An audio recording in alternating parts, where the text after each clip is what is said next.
created everything. Look what a powerful being you are.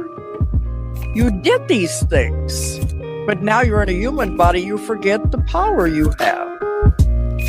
What you do is what the whole universe is doing at the place you call here and now. You are something the whole universe is doing in the same way that a wave is something that the whole ocean is doing. You're doing it. Doing what? Using your imagination. Welcome to Metamystics, where you don't know what you don't know. My name's Jonathan. I'm Sean. And today we have two very special guests. One all-time returner. Welcome back to the show, ElectroNick. What's going on, family? What up, my dude? Had to have you on for this one because this one's going to get pretty out of pocket, you know. You say Orbs, I'm in. And then we also have, for the very first time, Justin from the LightsOverLoveland TikTok is where we found you, and it is absolutely mind-blowing. I mean, you're getting certain videos of orbs up in the sky that aren't behaving like anything else that is known to the human electronic military world, you know, and it is just absolutely mind-blowing. And you know, what do people usually say whenever they don't believe that? Like, what do they say? Do they think that it's a lens flare, or is it ball lightning? We've heard it all over here too. Yeah, the biggest thing I get is satellites. Like, bro, you're just looking at satellites.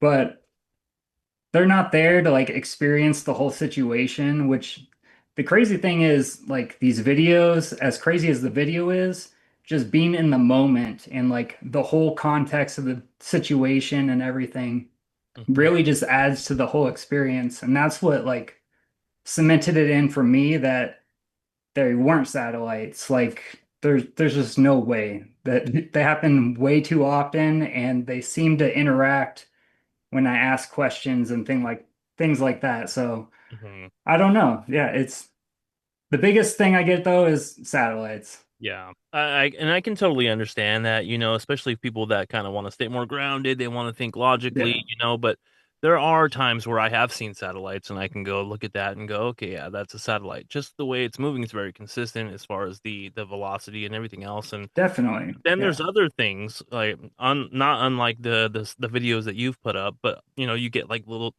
flashes, or Yes. and it's not a flash like you know, when you close your eyes and you can kind of see sparkles and different like geometries and different things moving around. This is like physically there, like you can actually see it there. It's spatial, you know, you can tell you saw something. Yeah.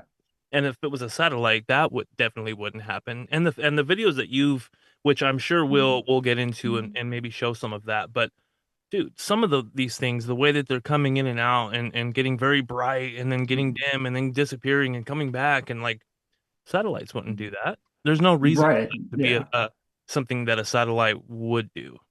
Yeah, and Definitely. not to mention too, especially I get satellites too a lot too. That's everyone saying that they're satellites. I did a lot of chat GBTing and like kind of trying to rule out a bunch of stuff. And typically, like you can really only see a handful of satellites with the naked eye, and they're really only visible kind of at like twilight. So like right when the Right. sun's going down and right when the sun is coming up. Right, and while they're still above like the earth, and they're catching rays from the sun, because they don't even have lights on them. The only way you can see them is them reflecting light from the sun. So if it's not really in the golden hour window for satellite viewing, and it's like 12 o'clock at night, you know, 5 a.m. or whatever, 3 in the morning, like them at satellites, my dude. Yeah, definitely.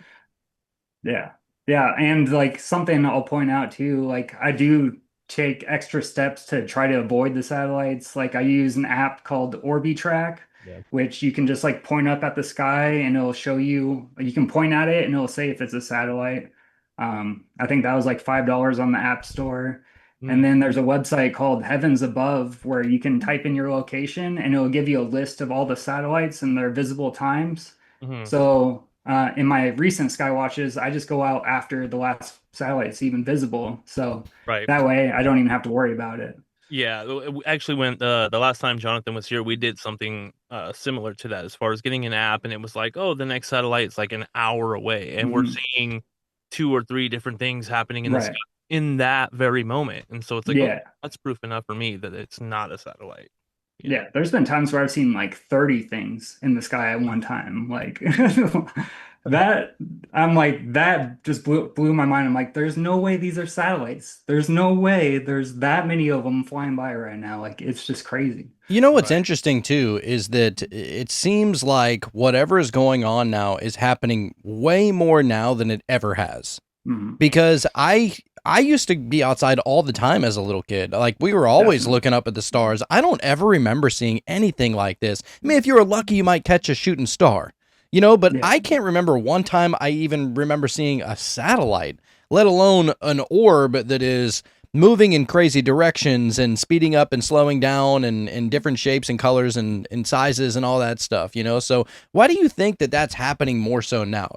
Or do you believe that it's happening more so now than it ever has? I do think it's like happening more. And my reasoning is I think there's more awareness being brought to it. So maybe just the collective consciousness of people going out and like who knows? Like there's been times where it seems like I've manifested these things that show up. So who's to say people aren't going out having the intentions to connect and actually manifesting these orbs to appear? Wow. So just more people getting out and doing this, I definitely think like there is a noticeable increase. And like you were saying, like growing up, I never saw anything in the sky besides like an occasional shooting star. I can go in my background a little bit too. Like I was strictly like materialism. I didn't believe in any of the spiritual, any of that stuff until August 2023 is when I started seeing the orbs in the sky. And that was like me going outside as a joke because I was hearing about all the alien stuff on TikTok with the first congressional hearing. So I got home and I just told my wife as a joke, like, I'm gonna go look for the aliens outside. That's And about when it then, started for me too, actually, now that you mention it. and the crazy thing is, a lot of people I've heard 2 years ago is about when it started for them. So something happened like 2 years ago. Definitely. I mean, well, I mean, there has been a lot of things that have happened. Yeah, Say that the COVID that went around, and I mean, everybody was in fear of definitely. that, and Yeah, I think that that really had us looking inward. I mean, especially early on, when it was very, very, not to say that it wasn't serious, but I mean, people were dying. It's a novel virus, and so I feel like that was a time, at least for me, that I really, for the first time, seriously was contemplating my own mortality. I would come home from work and everybody was asleep. I'd get home late at night and I would sit out back and this is when I still smoked cigarettes and I would be smoking a cigarette and I'm like, well, I mean, this could be the night that I caught it. You know what I mean? And who knows, I might not make it or something. And so I really kind of went inward and really thought about that. And so I mean, who knows? A lot of people probably kind of went through that in their own way, and so maybe that was kind of the crack in the veil, if Oh, you dude, will. and definitely. that amount of fear, especially like if you're somebody that believed it wholeheartedly, like all that COVID shit, like wholeheartedly at the very beginning. I mean, the amount of fear that you are creating inside your own mind is Mhm. crazy. Because you think about it, like we didn't really know a whole hell of a whole lot, like a lot about it. There's a lot of propaganda over in China with people falling over on the street and all that kind of Mhm. stuff. And then you look up on CNN and you see the death toll counter, and you're like, what is this doomsday shit going on here? And then Right. you almost have to take it, somewhat serious, if or at least do a little bit of research into it. And all of that really, I think, dropped an absolute nuke inside the minds of just about everybody, because whether you believed it, didn't believe it, whatever, I mean, it affected you one way or another, whether it was because of your job or whatever, right? And so I think that it was kind of like a necessary thing, to be honest with you, all that I, COVID kind of stuff.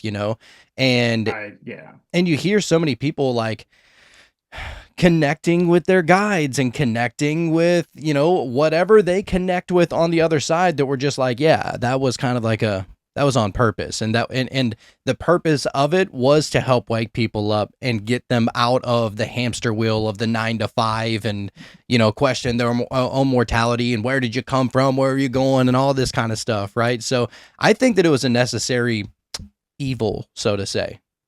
Yeah, definitely. Like I agree. And I was one of the people who like was actually really in fear in the beginning. My whole family, we got really sick like the second like the lockdowns happened and everything, and we ended up getting COVID right away. And like listening to the news and everything they're telling you and hearing the death toll and everything, like so my son, he's had like health problems growing up. When he was born at 2 days old, we found out he had a heart murmur and he had to have open heart surgery and he was 4 months old. But he did like amazing and he's 10 years old now. But just like knowing he has like those extra like kind of problems that he's dealt with, Mhm. that elevated the fear in myself. And it was like the end of the world. Like it was crazy. They shut down. I remember I love riding BMX and skateboarding, and they poured sand in the skate parks. Like I couldn't even go to the skate park and be outdoors and like do my hobby to like relax and escape the fear that they were creating. Is It that was in crazy. California? It's in Colorado, Oh, okay. close enough Yeah, though. that's Yeah. that's crazy that they went to those extents. I mean, they were shutting down beaches and everything. I was like, come Yeah. on. Yeah, But but it definitely like was the crack though. Like it opened my eyes up to they're willing to like do this to all of us, then what else are they willing to do? And that's when I started learning about all the different like CIA programs I've had in the past and all the just crazy things that has happened throughout history that they don't really teach you about. So, It's yeah, like the they're not. greatest backfire of all time. yeah. Yeah, Yeah.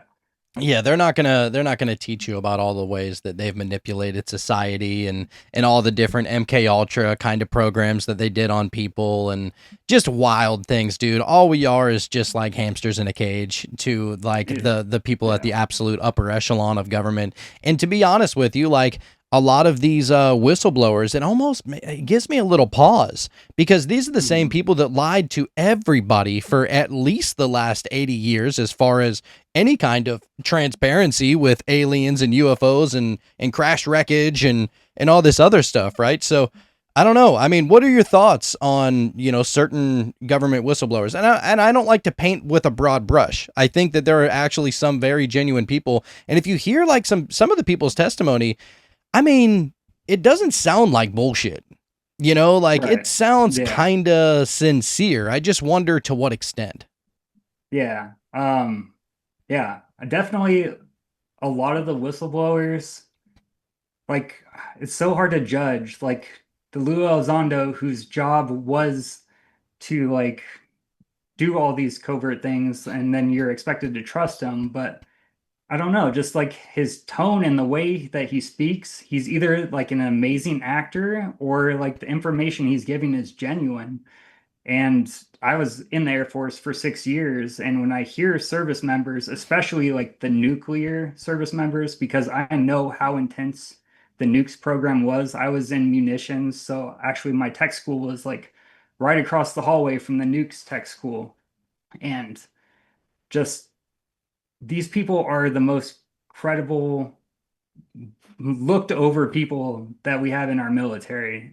So I kind of just have to believe what they're saying. And then just the way that they're expressing and their emotions that they're having and just the way they're telling the story, to me, it resonates as real experience. Oh yeah, dude. There's definitely something to it. Like, Yeah. you had recently the Age of Disclosure thing come out, and I did want to say, like, as far as Lou Elizondo, I've kind of just been straddling that whole situation with him because Mhm. there's a piece of me that wants to believe him, but then there's that piece of me that like, I've been doing podcasts for over 5 years now. I know an entertainer when I see one. You know what I'm Yeah. saying? Like, I know someone who is trying to like make something more than what it is or almost fib and lie and stuff like that. And I get a little bit of showman with him is Mhm. like my reading on him. Especially that he said one thing, whenever he started looking real deep into it, like all of the UFO and stuff like that, aliens. And he told somebody, he goes, well, if you ever look into a lot of this UFO and this alien stuff, just make sure you pull out your Bible because I'm pretty sure I know what they are, or something along those lines. I was like, does everything got to be angels and demons? Like, can we Right. just Can we just move on? That's the hard thing for me too. Like I was not religious at all. Like I considered myself atheist basically until 2 years ago, and I finding the orbs and seeing the things that I've seen now and have experienced has brought me to the connection to God. But I don't even like using the word God. Like it's still so strange, and praying feels so weird. So I think just the problem with the whole situation is there's a problem with labels, and everyone has a belief that they've created for a certain word. So as soon as they hear that word, they just go right into their belief, and they're not going to change their beliefs just because some other person's saying something. But what people don't realize is we're all describing the same thing. We're just using the different terms. Like an angel could be the same thing as an alien. It's the same thing as an interdimensional being. That's I think it's I think labels and just like the way we communicate is a really big problem, and like getting the information out. Yeah, I mean, how else are you gonna talk about a light being? You know what I'm saying? Yeah. Like, what? Yeah. Because you say light being to some people, they're like, "Oh, you're with that woo woo shit, aren't you?" Right. Or Yeah. you know, you say, "I'm talking to my spirits." Oh God, here we got another nut job. But if you say you're talking to Archangel Michael or you're talking to Jesus, it's like, Yeah. what did he say? You know, it's like one of those. That is kind of another things. comment that I do get a lot of. There was one video I posted where I was like calling out, I was just like, God, Holy Spirit, spirit guides. And someone had a comment in there, and there was like, I was with you until you said spirit guides, but Jesus Christ is the only one savior. And I'm just like, you people don't even understand what Jesus was like saying. He said, don't worship me. He said, be like me. And Right. Yeah. And there's that's just, kind of, yeah. I'm sorry. I didn't mean to cut you off. That's kind of where I've No. been lately as far as like the whole savior thing. Yeah. Anytime there's something that, there's maybe you have a time crunch, there's something you got to take care of, or else this, or, you got a bill to pay. No one's going to come along and do that for you. Like the thing that, or the person that takes care of that is you. You got to get up. You got to be, motivate yourself to go and do said thing, and so the whole savior thing is what kind of gets me as far as looking outward for something that's going to come along and kind of just help you out, and I think that we are capable. We are very capable. We have our mind. We have, the ability to transmute and to use our imagination and create and do all of these things. It's like, why are we always looking outward? You're right. For Yeah, something? we should be looking within, and that's the biggest thing I've learned in the last 2 years, and all of this was really looking within and realizing like that we're all connected, we're all here on this planet together, and like that's the biggest thing that I really like. My goal is just to bring everyone together and like realize we could be such a powerful species if we all came together and worked towards like a common goal of like bettering the planet for everyone instead of fighting and dividing over imaginary lines that are drawn around the planet. And Right.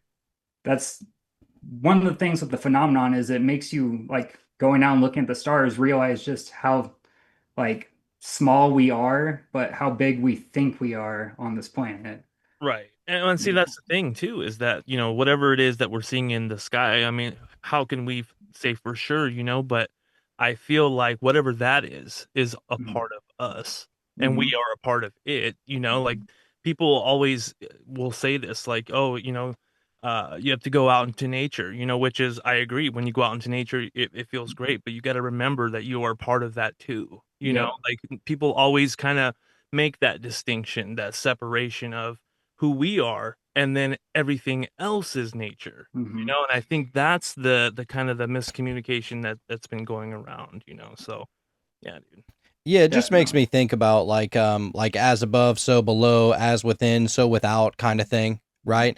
And you know, there's a bunch of like older pictures, older depictions of and paintings and stuff like that of Jesus, where he has one hand up and he's pointing upward, right? Almost like the Baphomet, but instead of pointing up and down with each hand, like the as above, so below axiom, he's going one hand up and the other one's pointing to his chest, right? So it's like as above, so within. And you're, instead of trying to be a conduit from bringing heaven down to earth, you're trying to bring heaven down to your heart and like into your mind and into your body kind of thing going on there. And so I actually think that that is a little bit better. Like, I don't know, it makes a little bit more sense to me because all you are is just a perspective of the world. And if you have, you know, an open-hearted, loving, like unconditional love, like not this fake love bullshit that everybody's doing nowadays, right? But like that kind of love that just transcends and doesn't judge and does everything that Jesus was talking about, like that makes a hell of a lot more sense than just going around and judging everybody for not believing in what you believe in, you know? Yeah. So yeah, weird stuff. So I did want to get over to, you got a video that really piqued my interest, and it was a video of what seemed to be orbs with wings. What can you tell me a little bit about that, and what do you think is actually going on there? Yeah. So that was just recently, actually. That was November 25th. I went out and I just got a brand new camera like a month ago. So I've been trying to figure out the new settings and how to get the best footage I can. So I've been going out trying to record, and unfortunately, it's been really cloudy and just not good conditions. And that night was the first clear night I had. And luckily, like going out those other nights, I got my settings pretty dialed in too. So I was out recording, and I don't even know what prompted me to look up, but I had my camera pointed one way and I just glanced up real quick and I just saw two really bright orbs, is what it looked like to me. I didn't see the wings or anything like that. So I knew it was flying too fast for me to like try to get too quick. So I positioned my camera where it was heading. And then I think you even hear me say like it took me a second to find it in there because I'm still trying to figure out my new camera. But when I went in to edit the video and I zoomed in on it, that's when I noticed that they had the wings on them. And I don't know if you guys are into the what like Chris Bledsoe's story and stuff like that. Oh yeah. Yeah.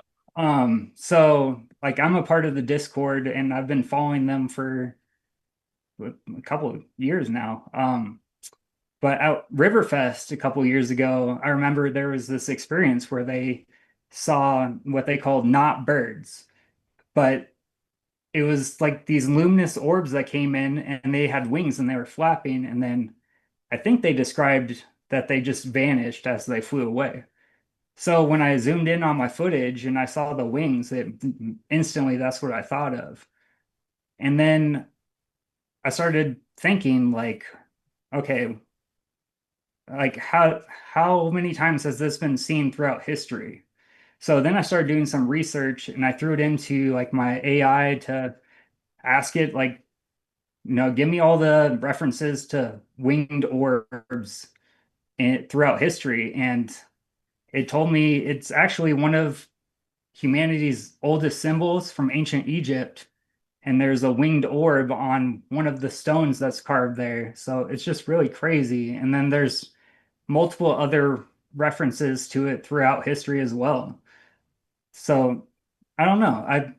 One of the things I've been looking into recently is just like looking into different ways to view the phenomenon. So recently I just did like a series on shamanism, which actually kind of really resonated with everything that's going on, like realizing that they're describing the same things that we're still seeing today and realizing that this is just like something that is ancient and has been here the whole time. We just were completely unaware and didn't even know to look for it. Dude. Wow. Yeah, there's absolutely something going on with that. Like that is so nuts. I mean, that video was crazy, by the way. Like if you guys aren't on Patreon and you can't see this, that's clearly wings flapping. I mean, what else would you call that? I mean, you would. Yeah, and I couldn't even see the wing. Like this is like 15 times zoomed in.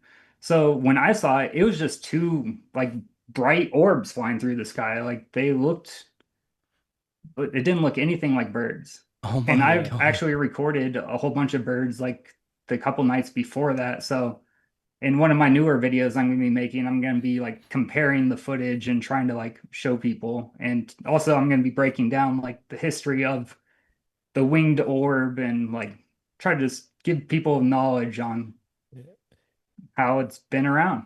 And that'd be awfully bright for a bird at night. Right. Yeah. Like, Yeah. But the camera that And you're using, at least in this footage here, was Yeah. that like some sort of night vision capture? yeah, what kind of No, camera are you so using? this is the Sony Alpha A7S II, and I was using the Tamron 28 to 75 millimeter f2.8 lens. So it's just normal lens. It wasn't IR, it wasn't Okay, anything like so there's that. no So infrared or anything yeah, shooting outward, it's picking up on no, anything. Oh wow, yeah, that is wild.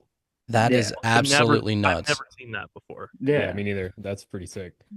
And then I'm- it's hard because I'm like editing the footage and I'm like, is this birds or like what is this? And then like if I go to post it, of course, like the first comment I got was like, those are birds. And I'm like, Well, birds aren't real. I don't. yeah. Some people are extra weird for that one. Yeah. Yeah, no, but it is so shocking to see something like that because those things are up there. And Yeah. it almost looks like, you know, at first I was like, oh, it kind of looks like bats almost or something like I that. know, But bats yeah. ain't flying that damn high. Like that's up with the airplanes, it looks like, you know? Yeah, and it was up like at airplane height and it was moving so fast. Like I don't know how long my video is, only like maybe 15 seconds, and it was across the whole sky. Like Wow. I know some birds are pretty quick, but they weren't booking it.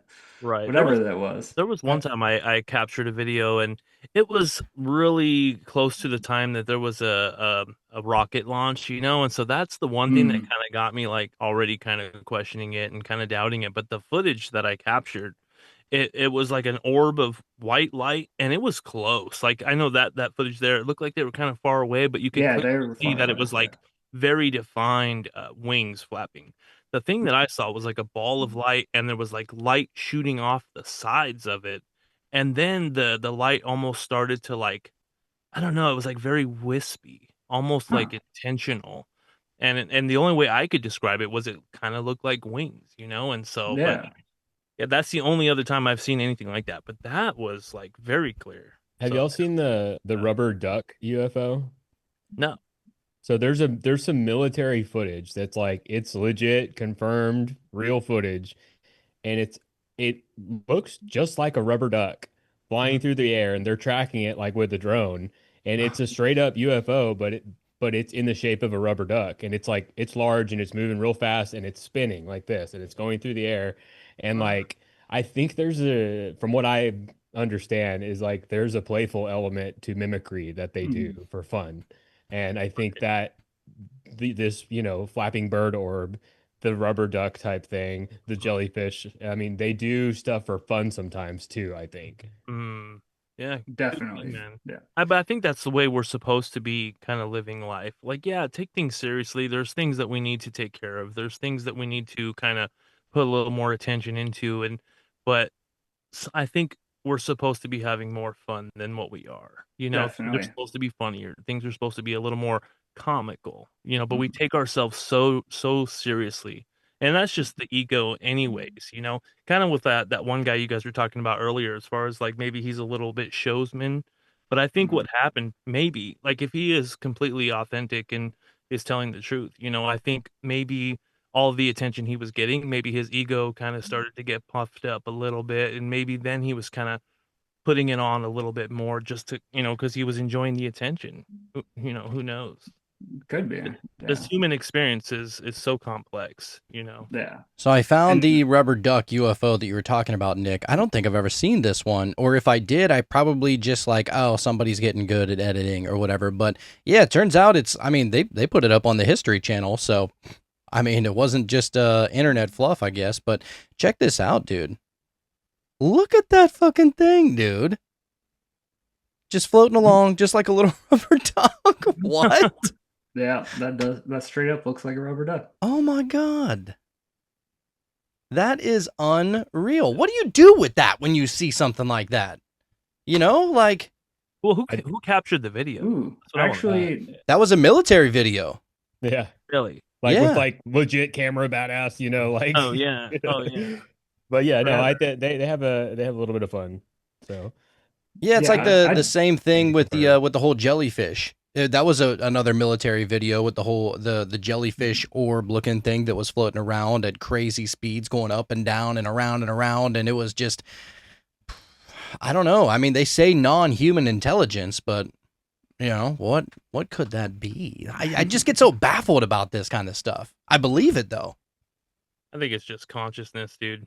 You know what I mean? It's just us. Dude, I've actually often thought that, is it possible that people are getting really good at like astral projecting and, just like projecting their consciousness in such a way that they can appear as some form of conscious light form? There's somebody out there right now, like, Yeah. yeah, I went on a body. It was crazy. I was flying, right? And I was flying pretty fast. But get this, dude, I was a rubber duck. Nobody believes them, but like the military caught footage of them, Yeah. It's He's like yeah. bilocating as a duck. for sure, dude. I mean, if you could, change it up, I mean, I might just try and go out there as a dinosaur or something like that, looking like the T-Rex from Toy Story or some shit. That would just be, just to mess with people. But yeah, it does make you wonder, like, are we, Justin, do you think that we're seeing some kind of dimensional overlay, that these things are naturally happening in another dimension? I've heard this brought up several times before, that what we're seeing right now is maybe the veil is thinning a little bit, or maybe maybe we have the faculties to be able to see them a little bit more because our vibration is rising, or the frequency of the planet is rising, and then that's what's allowing us to be able to kind of perceive these things. What do you think is going on with that? I mean, that is like one of the theories that I do have, and I do think that is like a pretty likely like theory. Like the way I try to believe in things is just like a scale of like like most likely to least likely. And yeah, the dimension thing is fascinating to me. It's also like fascinating that mainstream media has kind of been like prepping us for like learning about different dimensions and the multiverse and like all those kind of things. And then now we're seeing like these interdimensional beings showing up, and then you hear like some of the people like Rep Luna, I think she called them interdimensional beings at one point in her podcast with Joe Rogan. Um, so I mean, I think it's definitely like it could be very possible. It's hard to judge. Another theory I had when you're talking about like the people's consciousness being projected out, maybe it's not even people who are like have got it dialed in. Maybe it's just people's consciousness just like getting projected out, and they don't even realize that like Hmm. they're in different locations at the same time. Like I don't know if you guys have listened to like the telepathy tapes, Yep. but the just hearing the kids talk on there about how we're so much more than our physical body and we're existing on so many different levels that we're not even aware of. So Hmm.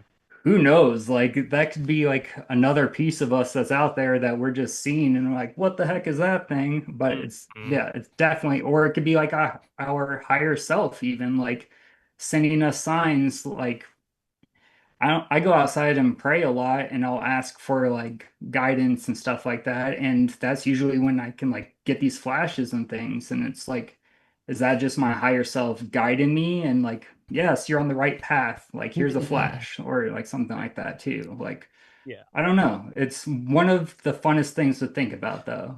Like, I love thinking about it. Absolutely. Absolutely. Yeah, you got to have like a really like, it almost forces you to open your mind and expand your imagination because it's so baffling. It's nothing like anything that we've ever come in contact with, and the only thing that it is even reminiscent of is things that you see in your dreams, things that you see whenever you're daydreaming, things that you see when you're in meditation, things that you see when you're on psychedelics. That's the only thing that it even comes close to being like. And so, of course, people are going to try and hone in on those kind of things and really get crazy deep into meditation and, like all the different kinds of meditations and everything, transcendental, whatever, right? Guided meditations. You want to talk to your spirit guides, whatever. Like people are, and that's what we're trying to do as well. Like that's why we meditate at the end of every episode, because first of all, it's really good for you. Like meditation in general is one of the best things that you can do for yourself. But also it kind of takes away that fear, especially if you're going in there and dealing with shadow work or whatever you got going on, because the subconscious is one hell of a crazy deep hole that most of us have a lot of things that we just submerge and try and forget about, and that's not really good for anybody. So it's good to really shine a little bit of light on that. And maybe then, I don't know, you listen to most psychics, they say that's how you become psychic, is by shining a light on all of the things that you've been trying to submerge underneath the deep waters of your subconscious. So I don't know. But then, of course, you have the psychedelics, and people see crazy fractal, and fractalized things, crazy geometry, and maybe you're meeting certain beings, or you're seeing a much larger version of yourself, and you're understanding the oneness that you have with the universe. And all of it does sound crazy. It does sound a little bit philosophical and woo-woo and all this kind of stuff. But to be honest with you, you kind of have to go there because none of us have a goddamn clue why we exist in the first place. Yeah. And the crazy thing is, like, as crazy as it sounds to the person who hasn't experienced it, once you do experience it, it's like the most reasonable, like, conclusion. Like, yeah, we're all one, we're all connected. Like, we survive beyond death. Consciousness exists, like, outside the body. But when you're stuck in those beliefs outside of it, you're like, those people are so freaking crazy. They believe all this crazy stuff. And, like, yeah, I don't know. It's just so funny, but it's so like contradictory because they'll be religious where they believe in God, like supernatural figure that dictates over everything. But it's so crazy that we're seeing like lights in the sky that's also been described throughout like the Bible with encounters of flaming balls coming down from the sky and like, yeah. Well, yeah, it's all Lucifer like then. Us, heathens like us would only see demons. Obviously. Right. And that's the other thing. Like I do get that comment sometimes too. Like, you're messing with demons. Well, I don't know why demons are showing up when I'm praying to God and sending out love and light into the universe. Well, it's like, because you didn't give your life to Jesus, duh. It's like, it's so silly. I mean, it's such a limited understanding of how all this whole thing works. And I got to be honest with you, there's a 1% chance of me that's like, maybe I'm the dumb one and they got it right. I try and keep myself balanced here from time to time. But then I even start thinking about that and I'm like, there's no way, dude. There's got to be something so much more to it, especially whenever you start going super crazy deep into the Nag Hammadi with a lot of the ancient texts that were kind of left out of the Bible and who was putting the Bible together back in the year, in the 4th century and all the different emperors and stuff like that. And why did they include Paul? Paul never even met Jesus, yet most of what we understand about Christianity is from Paul. Who is this Paul character? So we're just supposed to trust him because he was at one point against the Christians and killing Christians, but then he had a change of heart because he met him in a fucking vision, which sounds very similar to what Emperor Constantine saw in another vision, which led him to bring Christianity over to Rome in the first place. I just don't buy none of the story. It all seems a little bit fishy to me, and we have to rely on one person's vision, whereas nowadays, if somebody has a vision, it is probably the most easily dismissed thing that you could ever imagine. But it's 2,000 years ago, you can't look into, Yeah. That's what, sorry, I went on a little rampage there. Definitely, like that was awesome. Yeah. But like, even like my shamanism videos I made, like I'm taking an archaeology class right now, so I was learning about the ancient shamans, and I was like, dang, I didn't realize like just how respected they were in the community. And it was perfectly normal for them to go to the spirit world and get information to bring back to the community to help them all like level up, basically. But you say that today, and no, you're crazy. Like it just, we're just like so disconnected. It's so like once you wake up to it too, it's just realizing that people are just so stuck in those beliefs. And then like I listened to an audiobook, it was Mind Hacking Happiness, and like actually like learning about people's beliefs and why people don't want to change their beliefs. And it's when you present something that's physically challenging to them, it causes them physical pain. Yeah. So like I understand like the not wanting to be open, but at the same time, like you just gotta think of the possibilities and like what's the harm in thinking of maybe like what if? You know, and it's so crazy too about just how insanely out of context we look at, you know, certain spiritual and religious things. You know, for example, Jesus, I believe, did Jesus call himself a rabbi, or were some of his followers calling him a rabbi? Either way, all a rabbi is just a teacher. Like that's all it was made to be. And actually the term wasn't even formalized within any religion until right around his life, or maybe even a little bit thereafter. Some people debate on even the term rabbi or whatever. It doesn't matter. He was just a teacher, right? And that's how he wanted to be taught. Now imagine, and I always like to try and put this in a sense that like, what if it would happen to you? How would you take it? Right. So, for example, if you got this teacher and he's going around and he's saying, look, all you got to do is do all these things that I'm telling you, like forget about the crazy rules and the old covenants and all this crazy crap. You don't need to sacrifice anything anymore. Just, you know, the kingdom of heaven is within you. If therefore your eye be single, then your whole body should be full of light. All the fun sayings, right? Like if you just took all of that and you applied it to your life, then wouldn't it be so much different if you looked at it that way, as opposed to now, let's say, Justin, let's just say for shits and giggles that I am your spiritual teacher and I am your rabbi, for example, right? And I was to say, all right, you know, the only way that you can get into heaven is if you believe me as in the physical meat suit. I am the Son of God. I am your Lord and Savior, and you're not going anywhere without me. And I don't mean to turn this into a religious thing. I'm not trying to go there really, but I'm just trying to bring a little context to what was really, you know, I'm trying to bring my own context to what was probably going on back then.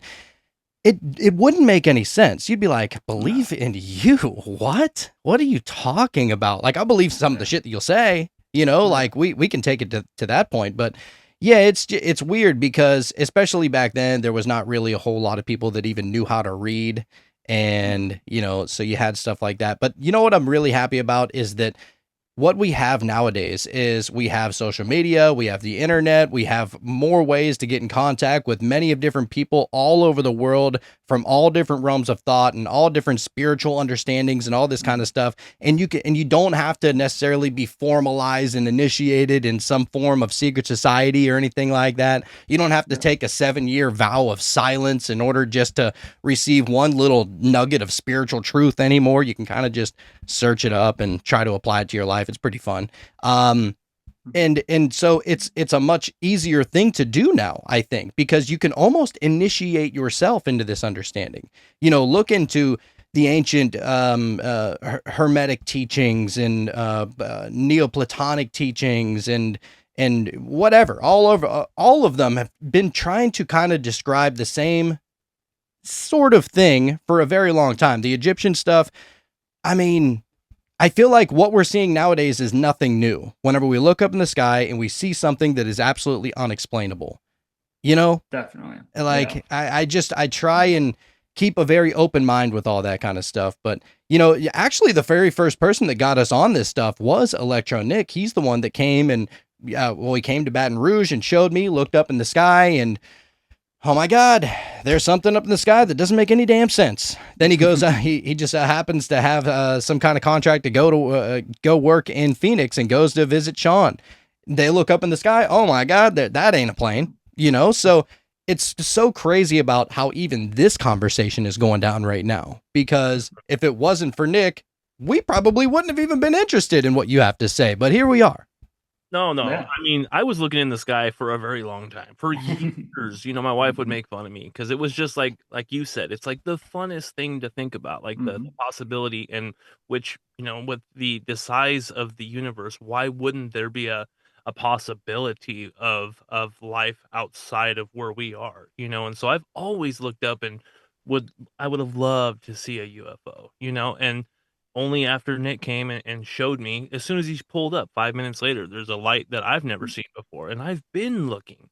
And so, like, how is that? Is it just because Nick already has that established? And so by him telling us and then showing us, because it's already happening for him, now it's within my reality bubble. And that's kind of how I've been looking at that. Just the possibility is now, okay, well, obviously it's already happened. I've already seen it now. So now it's almost like you can't unsee it. Yeah, that's actually one of my favorite clips I recorded at the very first event we ever had was this year in August. And some guy who just showed up, he thought it was just like to look at the stars through telescopes and stuff. He had no idea what we were even trying to do. But he showed up and we're just telling him about UFOs and all this stuff. And the people who own the ranch where we did the event, they have 2 pairs of military grade night vision binoculars. So that was the first time I ever got to look through those. And once you look through those, you can see like every star. You can see everything so clear if there's anything moving. And this guy was looking through these binoculars and it just blew his mind. He was just like, comes over to me. He's just like, dude, I just saw this thing like going through the sky, but it was like doing this weird motion. I was like, oh yeah, it was swimming. And he's like, swimming. And then I told him, I was like, once you see it, you are forever changed. And the orb I was tracking, right when I said that, it did like a big pulse and then like went out. So it was like confirmation that like once you experience this, you are forever changed. Like you're open to the channel of being able to experience it. Wow. I mean, you said swimming. You mean like it's kind of like Yeah, it's kind of this, like right? going like this Yeah. kind of movement. Yeah. Yeah, I've seen that. That is Wow. so strange that something could even appear to be swimming above. You know what I Yeah. mean? Like Water's that- above, dog. that's, I mean, they've said it before, but that is so crazy. And as far as the night vision goggles, I actually hear a lot of people that are buying like what was it? We had the guy on from Symbolic Studies. He said that he bought a pair of night vision goggles, just the monocular one, just the one-eyed one. Yeah. And he was like, dude, I saw something and it came down to me and then it went through me. He goes, I saw it. It happened to me. And we were just like, I guess we're going to have to invest in some night vision goggles then, because I need to experience this, especially. And what he was saying is that his wife was down on the ground there with him, but they only had 1 pair of the NVGs. And so she wasn't able to see it, but he was able to see it. So interesting that, these things are happening outside of the light spectrum that we have access to. And yet here they are happening not only, miles up in the sky, but all around us. And I almost wonder, is this what, the ancient like Celtic people used to refer to as fairies and fae folk, right? Yeah. It goes back to that just labels. It's all labels for the same thing, I think. And I definitely agree. I think IR, like infrared, there is so much more going on. You can see in infrared than normal. Like my psionics, whenever I use that to record, I can see so many different things that I can't see normally. So wait, your son's name is Onyx, like the Pokemon? No, sorry, my psionics camera. Oh, okay. I heard that all the way wrong. No, my son's actually named Link from like Legend of Zelda. Oh, nice. Yeah. Perfect. Yeah. That's crazy, dude. Yeah, I would definitely love to invest in those. And you have some night vision goggles then? So I don't have night vision goggles. I have that camera, the Psionics camera. It records in infrared. But the people who own the ranch where I had my events at this year, they have 2 pairs, and I believe they were $6,000 a pair. Like these are legit military. Like I didn't even use night vision binoculars when I was in the Air Force. So this was the first time I got to use them. I was like, damn, these things are legit. Like you can see everything. Like it's insane. I would love that. And I I would imagine love they're that. That's worth the it, thing that you know. oh, absolutely. That's the thing that we miss out on, I feel like, especially if you live in the city. You know, you don't get to Yeah. see as many stars as they're Do they really. record or is it just visual? No, so those ones were just visual, which that's is what the sucks. unfortunate part. Yeah. I know, because you want to, It'll like, as say- soon as you see something, you're like, nobody's gonna believe me what I just Yeah. saw, you know. Yeah. Or you're with people and you're the only ones that can see what you're watching. You can't say, look at that, you know. Right. Yep. But There was something that in one of your TikToks that you were talking about as far as going into like a meditative state or falling asleep consciously, and you were able to see through your eyelids. Could you tell us a little Yeah. about that? So, when I first got into the phenomenon and looking for the orbs and everything, I kind of had like a convergence of multiple things happen at the same time. So I started looking at the sky. I started researching into the phenomenon. I also started listening to the Monroe Institute Gateway tapes. Let's go. So I started doing those, and I did those like every day for like a year. Every morning at 5 a.m., I would just wake up and do one or two of those meditations. And after, I don't know, like 6 or so months, I finally decided I wanted to try to like have an out of body experience, like the way that Robert Monroe describes. So you go to bed and you try to sleep for, I think, two like sleep cycles, and then you wake up, and then that's when you're going to do your meditation. So the day it happened, it was kind of like a combination of things again, but I didn't have to go to work that day. So I was already excited. It was payday, so I just got paid. I knew the bills were good, like everything's good, and I was going hiking. And then that day before, my friend had told me just about this meditation he found on YouTube, which is Unlock Your Life, Beginner's Guide to Astral Projection. It's like an hour and 40-minute meditation on YouTube. And he's like, I found this meditation. I'm going to check it out. And I was like, okay, cool. So I go to bed that night and I just woke up at 3 a.m. and I was like, I'm just going to try this meditation. So I threw it on and I listened to it, and I stayed like aware like through pretty much the whole meditation. And at the end, when it ended, as soon as it stopped, I felt these insane like vibrations throughout my body. And like, you know, the little shocky pens, like when you shock it, it felt like that through my entire body. And it did that for probably like 15 seconds. But when it happened, from learning about out of body experiences, I knew this was like a common occurrence. So I told myself, like, just stay calm, just breathe. So I went through that, and then it stopped. And I was like, okay. And then it started again. And I went through a couple cycles of these vibrations. And then all of a sudden, I could see my room through my eyelids. And it wasn't dark anymore. It was kind of like a blue, kind of like toned light.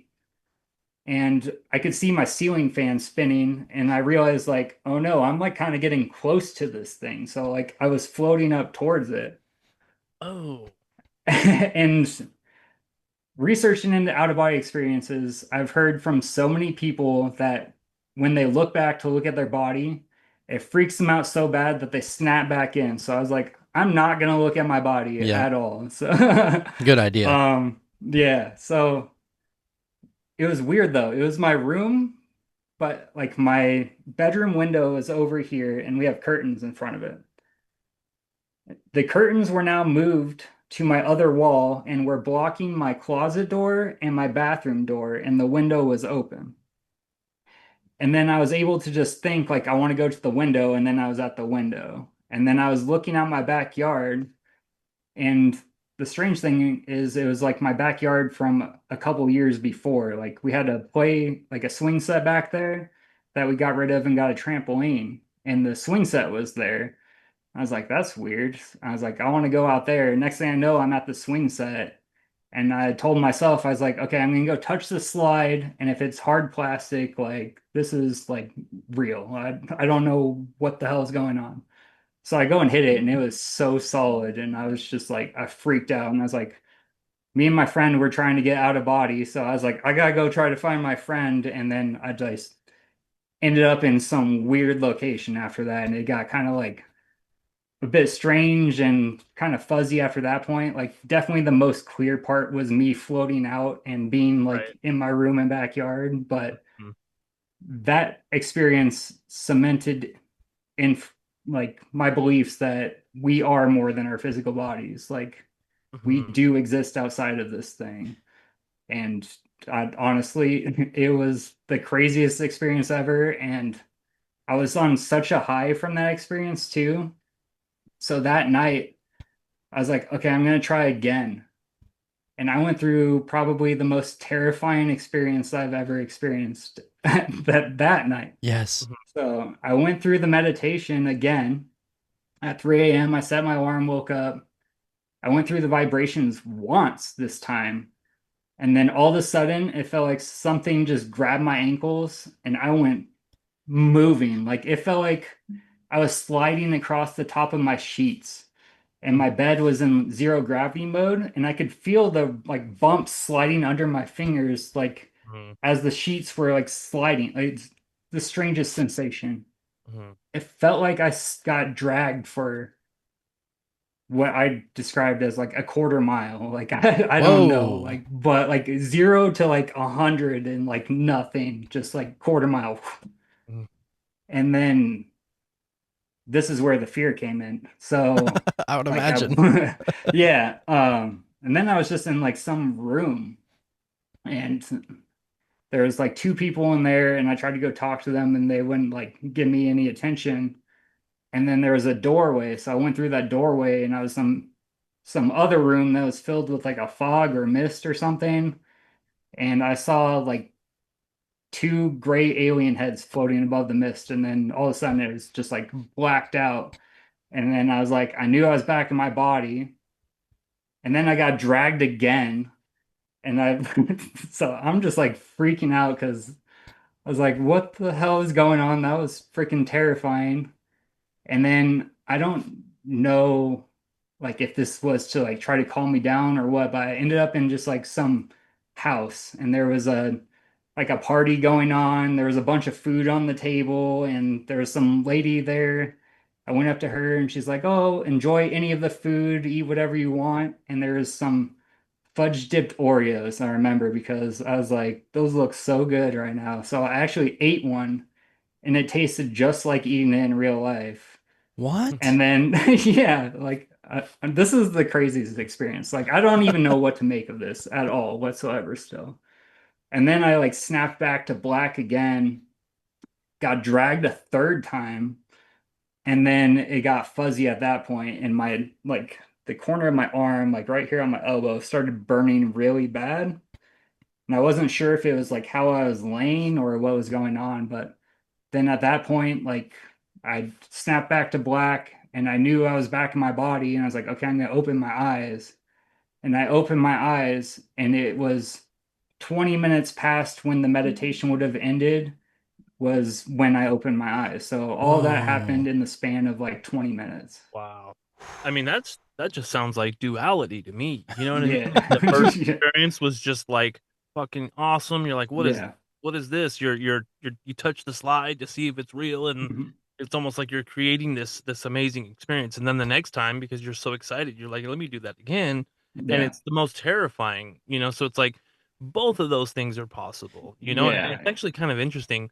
The you were saying as far as like almost falling asleep consciously, basically. What Mhm. when you were getting that electrical feeling like throughout your whole body, was there a sound with that as well? So Or I didn't have a sound. I've heard like other people's experience, they'll hear like a really loud pop, like almost like a gunshot or something going off, but I okay. didn't experience any sound when I had that. Oh, okay. So when you start to see through your eyelids, though, just stay locked in because every time because that's happened to me a few times, and when it Yeah. happens, I kind of get like astonished, and then Yeah. then it Yeah. just fades away, and it's like and so I try to do it again, but that Yeah. is crazy. It almost seems like the first experience was more of a conscious experience, something that you Mhm. were in control of, right? The you. And then the other experience, the more scary experience, maybe was your subconscious kind of taking the wheel, you know, and so Yeah, you were kind could of just be. along for the ride.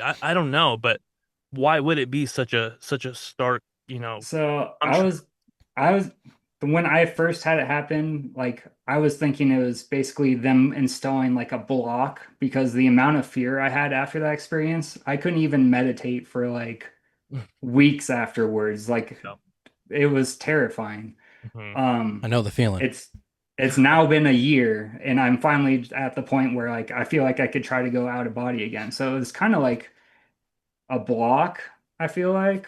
Mhm. Or the crazy thing too, like I started learning about abductions afterwards, and I was listening to John Mack's Abduction and just listening to people's experiences, and I had the thought that maybe all abductions aren't physical. Like maybe you can be astrally abducted and Mm. like have work done on you. Yep. And maybe that's like I've talked to other experiencers. I'd like the whole abduction thing, I don't know how to feel about. Well, I don't like consider myself being abducted or anything like that, but just like talking to other experiencers, they say that my memories of that sound a lot like screener memories that would be like implanted in there to like try to calm me down after Eh, the crazy experience. But yeah, who knows? I mean, how could you know, right? But yeah, I and then kind of it's think like, the same as yeah, you as far as that goes. Like most yeah, abductions are kind of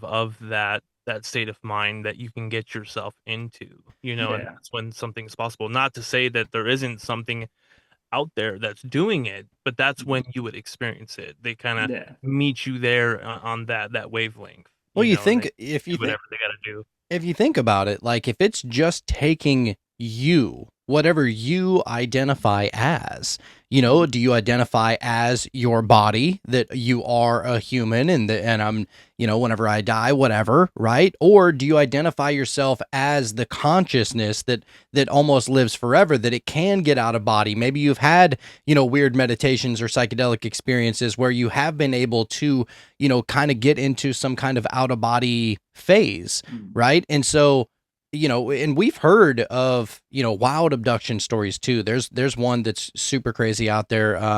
We had this lady on, her name was Karen Wilkerson, and she wrote a book on this kind of stuff about how she was abducted like, dude, like hundreds or thousands of times, and it was always Wow. during her sleep. Like she would go to sleep, she would be sleeping right next to her husband, and the Mm. same thing almost every single night. She said that they were coming and getting her and bringing her to like, what was it, like this underground tunnel and like into like this weird demonic lair where they would basically impregnate her, and then they would I guess take her baby away from her and all this kind of stuff. And I mean, I don't know. Whenever I hear something like that, I try and make sense of it because Mhm.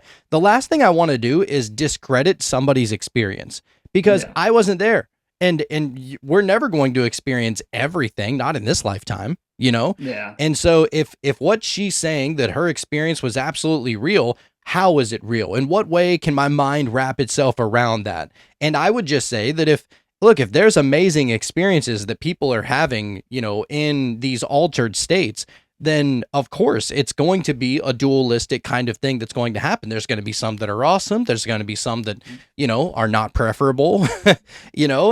and so why wouldn't it happen? It's all just experience at that point. And, and especially taking a ride with your Mhm. consciousness is, I mean, there are no bounds. There's no limits as to what can happen. But what does seem to happen is that it almost feeds off of your like state, your vibrational state, whatever your Definitely. frequency is.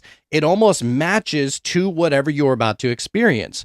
Me and Sean, we had a crazy psychedelic experience, like not even a month ago, and I was in an absolute like crazy amount of fear. The most fear I've ever had in my entire life. Like I would imagine if Sean wasn't there, I would have died. Like straight up heart attack, paralysis. I would probably just be a straight up Yeah. vegetable. Like that, honestly, Yeah. like that's how I think about it. And like it was crippling fear, Mhm. and of course, to match with that, what I was seeing was more crippling, fearful things that, you know, align with what the frequency was that I was giving off. Now, what came first, the chicken or the egg? I don't remember. You know, like at first, you know, I'm kind of weird with it, dude. Whenever I see Sean starting to trip and I'm not there yet, I almost try to psych myself out and make myself trip a little bit more, you know, like in a weird, sick, kind of delusional kind of way, thinking that it's not going to work on me, but then it works to my disadvantage. You know, so the mind is a really, really strange place to be in. And as far as like the frequency that you're giving off, it is crazy about how whenever you're sad or you're angry or you're happy or you're in love or you're whatever, every single thing around you matches that frequency. It seems like, right? Like some kind of matrix kind of thing is going on, and it is absolutely feeding off of what you are. Definitely. It's And crazy. the crazy thing is, I wouldn't have believed that just a couple of years ago. But now, like every day, like I quit my job back in July and I'm now going to school full time. Um, and I was at my job for 8 years. I was completely miserable and just so ready for a lifestyle change. And now every day when I'm driving to school, I just list off everything I'm grateful for. I'm so thankful for everything I have. Like I say, money is attracted to me, comes to me easily, abundance flows through my life. I'm filled with love and happiness. And then the crazy thing is, I was working that whole time. My bank account was like draining and like stuck at this level. I quit my job and now like my bank account's grown. I'm so much happier and like free to do these things. And it's really, I just realized it's me saying these things every day. Like you really do create your reality. And it's like you're saying, like whatever you're feeling and putting out, that's what you're getting back. So when you are stuck in that fear and that like negative just lifestyle and just feeling lack, like we like to latch onto that so much, but when you finally let go and just open up like abundance into your life, like it's crazy what happens.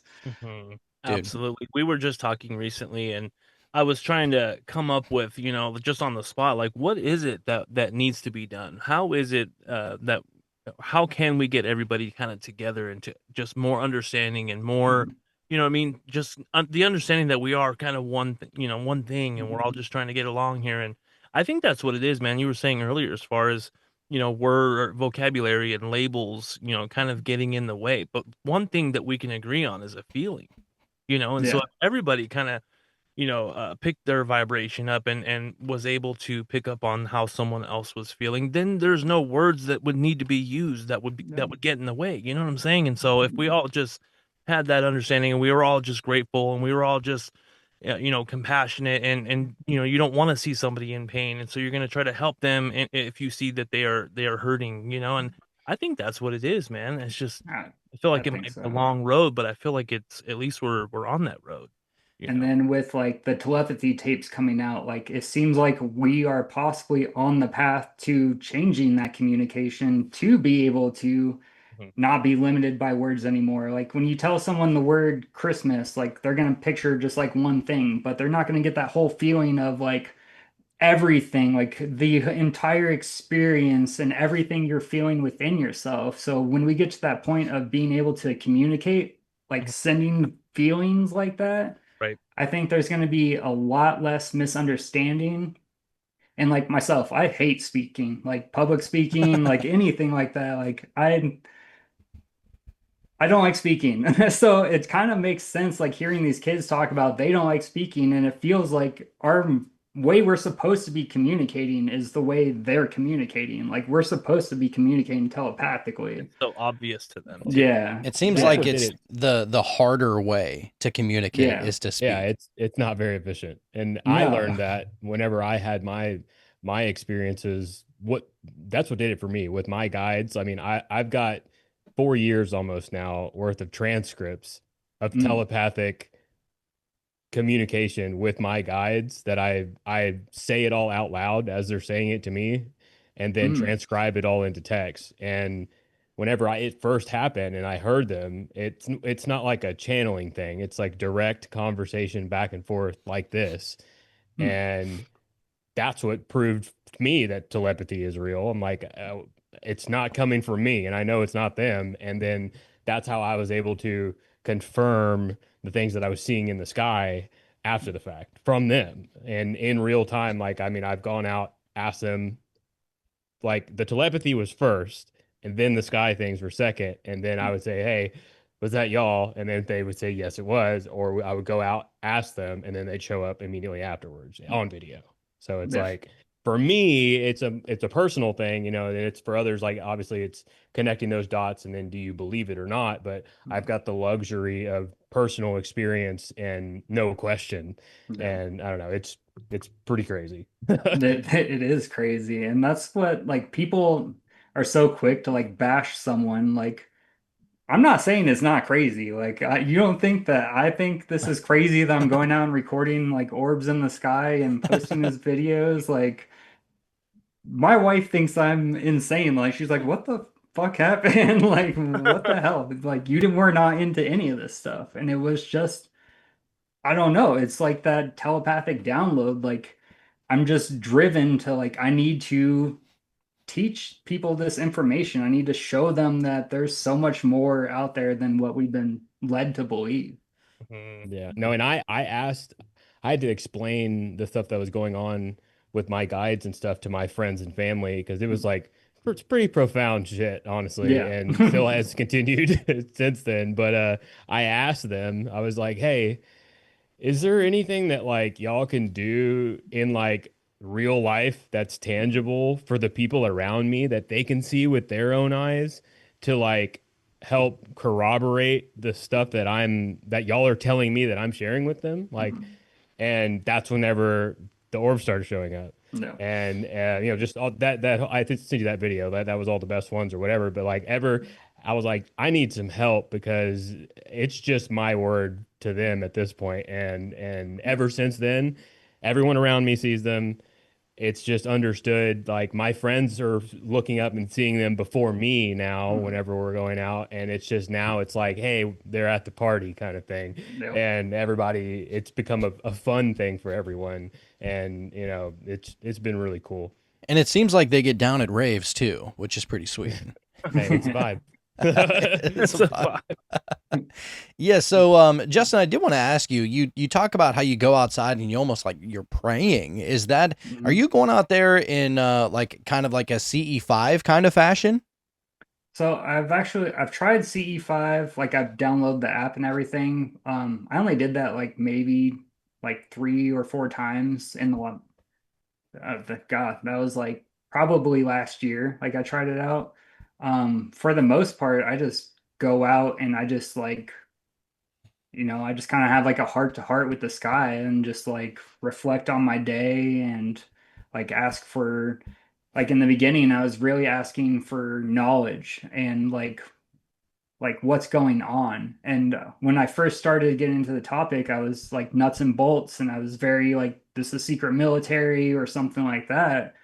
And I was going out praying, asking for knowledge, and then like I found Chris Bledsoe, and then I started listening to Bledsoe Said So, and that's when I learned about like all these ancient esoteric teachings and realized like here's the knowledge I was asking for. Like this has been here the whole time, and yeah, it just has evolved over time to get to this spiritual point that I'm at now. But yeah.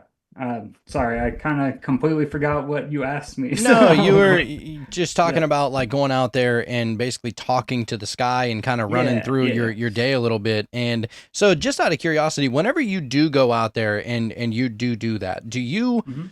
do you go with the expectation that if you do that, then they will come, almost like a Field of Dreams kind of situation? Or like, what are your thoughts whenever you're out there right before you may or may not see them? What are you thinking? So I'm always hopeful that I'll see something, but I try to like set my expectations that if I don't see anything, that's fine. Like I just want to go out and connect with natures, look at the stars, like that's beautiful enough as it is. And then I will like send out the invite basically like if you're willing, I would love to be able to record whatever phenomenon you're willing to show me. And then I ask, please, if you could fly through where my camera is pointed, which seems to help a lot because I've recorded a lot of stuff and it is crazy. Like most things I see, it pretty much is where my camera's pointed. Wow. But yeah, I just ask for their help basically. Like, please show me anything you'd like to show everyone to help make them aware that you're out there. Does it feel like a summoning kind of thing going on? So I don't like internally really feel anything. Like Chris Bledsoe talks like he can feel when they're there. It's more just like I ask for something and then it happens and I'm just like blown away that like it happened. Like the last event I did, the night started out so the first two events we did, the weather was absolutely terrible. It was horrible and we still recorded amazing things. In the third event, we finally got clear skies and there was a family who drove up from Colorado Springs. So they drove like 3 hours to come hang out with us because they wanted to see the orb so bad. And the first thing we saw, like right at like I think it was 6 or 6:30, were two orbs side by side flying really fast, like across the sky. And I told them, I'm like, this is rare for me to see. I've only seen this maybe 4 or 5 times in the last 2 years. Right. And then it was like an hour later, I was recording the video and I was just like, because the video I got was not good. It was still twilight. Like it was really noisy and grainy in the video. You couldn't see it. And later I was like, man, I really wish we could get two orbs side by side like we did earlier. And literally 50 seconds later, like I left the raw video with the time in there. Two giant orbs showed up, and my friend's like, dude, like, look at this. And they were the biggest thing in the sky. They were bigger than any star or planet you could possibly see. And they were just both side by side right there for me to look at. And I was just like blown away, like, Right. holy shit, like, did I just like manifest these? Like, it literally did what I asked within a minute, which is insane. Like, I don't know what to make of that. I would imagine it almost feels like you're becoming lucid in the dream. You know, like you ever had like a lucid dream and you're like, oh, this is a dream. I can do whatever I want if I want to. And one of my favorite things to do is like pretend that I have like the remote from Click, the Adam Sandler movie, and I'll just like pause and fast forward and, you know, just manipulate reality in that way. Or maybe, hey, I just feel like flying. I want to go up there and fly. And so whenever you see something like this and you go outside and you're like, you know, it'd be really awesome if I could just see some kind of manifested physical phenomena that I could see and maybe some of my friends could see. And then you see it. It's almost like it just reminds me of becoming lucid in a dream, you know? Pretty much, yeah. Can I give Definitely. you something to consider potentially? So in my experience, I don't ever want to tell anyone what to believe or what to think, and this is just where my understanding is for me. But if you have the assumption that we all have guides in some way, right? And some of them can be higher dimensional beings who also do have craft, if you will. Your guides, at least some of them, are always with you and they always know what you're thinking, and they help manage your incarnation, you know, and all that kind of stuff, and they can hear you and also respond visually to those kinds of things. So if they, that's how a lot of those, you know, they know what you're thinking because they're with you already anyway, in that sense. And typically the people that are having the most, I guess, experience and interactions are with their particular like soul family group guide kind of pod, if you will. Yeah, I could see that definitely. That's just from my side, and it seems to make a lot of sense whenever you think about it that way. Yeah. Yeah. It's so crazy, like just trying to wrap my brain around that. Because, and I think that whenever whenever you open your mind up to the possibility that your guides are right there and they're with you all the time, and maybe they're the ones that are almost allowing you to see what you see, like, what do you think is going on? Like, do you think that that's like, are they almost what are your thoughts on before we even go that deep, like what are your thoughts on your guides in the first place? Like, because I heard you mention them earlier. Like, do you ever get any kind of like, do you ever see any kind of physical emanation of them, or is it more of like an internal knowing or whatever? Like, what is really going on with your guides in particular? All right. So I didn't really like believe in guides really too much until recently. And really like creating my shamanism videos, like I realized really that I've like we all have guides and they're around us all the time. And I love getting out in nature and hiking. And this summer I had a couple of hiking experiences where I got it was the middle of the day in the middle of summer, and there was a deer just crossing the path right in front of me, and it was so cool. So I like got it on video, and then not even 3 days later, I went and did a different hike in a different town, like 45 miles away from where I was. Middle of the day again, had another deer just right off the trail that I was able to like interact with. And so that's when I was like, okay, maybe like guides present themselves in animals and things like that. So that's like the first time I've ever really even like looked up like, shamanic meaning of seeing a deer or anything like that. And it was crazy because the description was like exactly what I'm going through creating this channel. It's like connecting the spiritual and like the natural world and like all these different things. And then I just went and did another hike like a month or so ago. And the way my hike started out, which was crazy. So I was supposed to have class that day, but it got canceled because my professor had to attend a funeral. And I had just found out like a day or two before that my friend's grandfather had passed. She like sent me a message. So I was like thinking about death and stuff, but I was excited to go do this hike. And I drove out to do the hike, and the first thing I saw when I got to the trailhead and got in my car was like a 13-year-old boy carrying a dead deer on his shoulders to his truck. And that's like what cemented it in for me. Like, okay, yeah, this is how guides communicate. They can communicate through all kinds of different ways, but like through animals is a really common way. They also communicate through the orbs. Like I think when they're flashing and doing all those kinds of things, like I think that is communication. Like For I may sure. not understand it like right now, but like subconsciously, I'm sure that's like receiving some kind of information or something. Yeah, and they Um, orchestrate scenarios as well. yeah, That's yeah, the way I've kind of come to understand it. It's like higher dimensional scenario orchestration for meaning and like that kind of stuff. It's high level shit, and it's crazy when you start to notice. yeah, Like it's wild. This is yeah. fifth And dimensional shit we're talking about right here. Okay. yeah.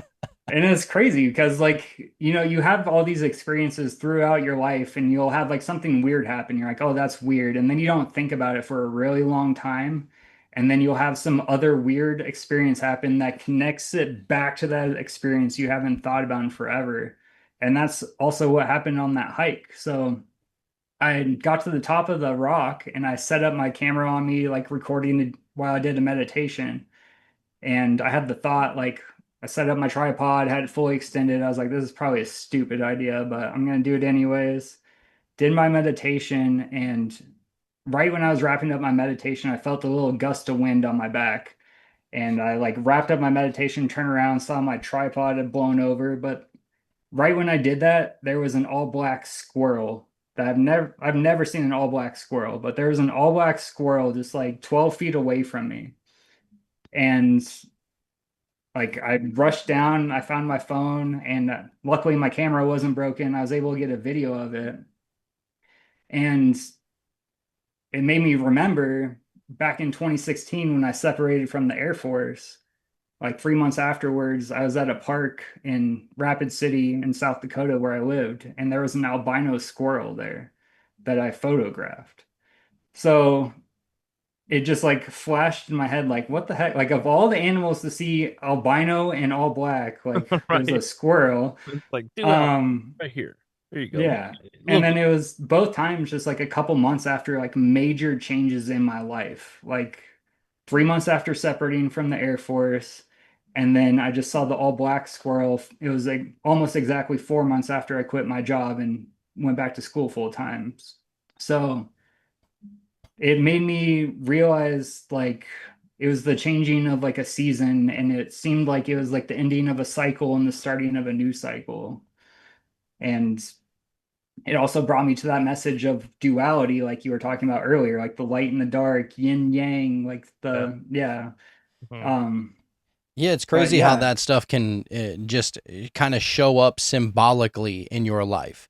And you yeah, know that whether you see it in the form of synchronicity or message or you mhm, know whatever from your guides or whatever, it's like that shouldn't be happening in the world we thought we knew when we were growing up.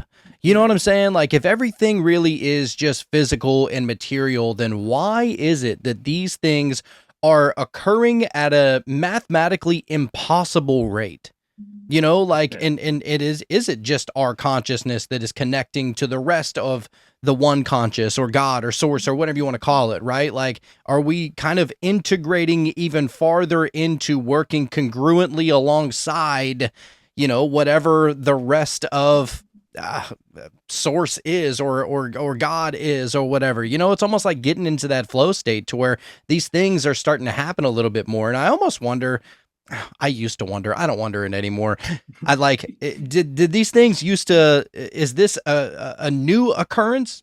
You know, like, or has this kind of stuff been happening our whole lives, but we only just now like kind of become privy to it once you know, raise your awareness a little bit, you know? Like have you ever thought something like that?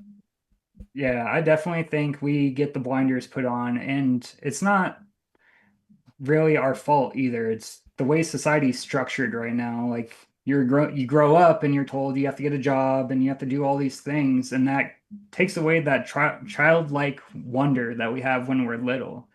And like going back to the phenomenon too, like they love when you act like a child and get excited and like have that like curiosity and everything like that. And that's something that I was missing in my life, that was basically beaten out of me throughout like my 20s and the start of my 30s. And Loads of people missing out on that, dude. Like you just yeah, see, like people are just living in black and white, you know? yeah.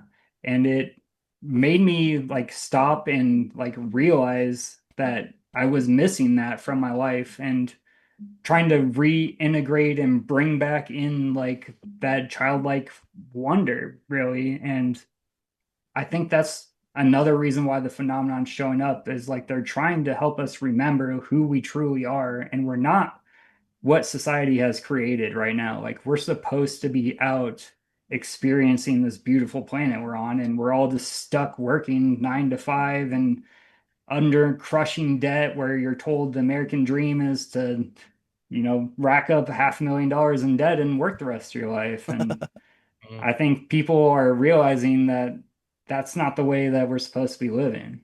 Mhm. No, as a matter of fact, it's a quick way to die, I think. Yeah. You know, and such a shame that, you know, to be on the hamster wheel your entire life and not even know that you're on it. Not even know Yeah. that you can get off. You know, because it's always just a state of fear that, well, you know, if I quit my job that I hate but it pays the bills, then my kids are going to starve or something along those lines. And so now you're almost working out of fear. You know, Yeah. you're working out of obligation. And, you know, if we only just, and it's easier said than done. Like I don't say any of these things very lightly. Like I know what it's like to hustle and bustle and put my head down and my feet in the dirt and really just grind. I understand that life, you know, and you do have to do it for a period of time, but you have to have a goal in mind. Like if you don't have that carrot at the end of the stick, Otherwise, you're just trudging along and you're enslaving yourself is really what's Yeah. going on. And what better way to pull your own self out of that spiritual flow and out of that childlike wonder and curiosity that whenever somebody does start talking about aliens and orbs and light beings and shifting dimensions and all these things, you just look at them like, you just don't get it. I just Yeah. go clock into work. And it's like, man, you are so caught into it, and it's unfortunate, but you don't really hold it up against anybody, because for the Yeah. longest time we thought that same exact way. Yeah. I mean, that's how the planet's being run right now. Like, it's really hard to escape that, especially in like Western society where we're taught all these different things and we're not really taught about like the rest of the planet, like the East and everything. They still believe that shamans are doing these things, like connecting with spirit and bringing back knowledge and wisdom and doing all these profound healing things that are helping the community. And then over here in the West, we're like, no, you need to go to the doctor and get these pharmaceuticals and take this pill for the rest of your life. And oh, Don't guess do what? drugs, This, but here, do yeah, drugs. You yeah. know? And that's, I was brainwashed too. Like, it's so crazy how quickly they can change an entire like belief around something. Like the fact that the psychedelics were made illegal in what, the 60s, Mm-hmm. and then so our parents growing up with like the stigma of, yeah, these things are horrible, and then me going through dare in school and this will melt your brain, and like I believed all that stuff. It terrified me. And then when I became an adult and I fucking smoked pot for the first time, I was like, this is what the big deal was about. And Yeah. then like I had mushrooms and then like really blew my mind open and realized, oh, they're illegal because it would bring us all together and realize that the way we're living needs to change, and we are all one and we are all connected, and it's not this material ego world that we're living in. Absolutely, dude. There's one thing is for sure, dude. If you have a healthy dose of mushrooms, that's the Mhm. one thing that'll really show you like, oh, this is a spiritual realm. You know what I mean? And we just get to like be here and experience it, and going back to the synchronicity conversation, I feel like before you notice these things, right? Like things were just happening. So they Mhm. wouldn't necessarily even be synchronicities because they would have no purpose. They would have no Yeah. reason for you to notice it in the first place. But then once you kind of see the crack in the veil, and then all of a sudden you feel this higher calling as far as like what can I do to help?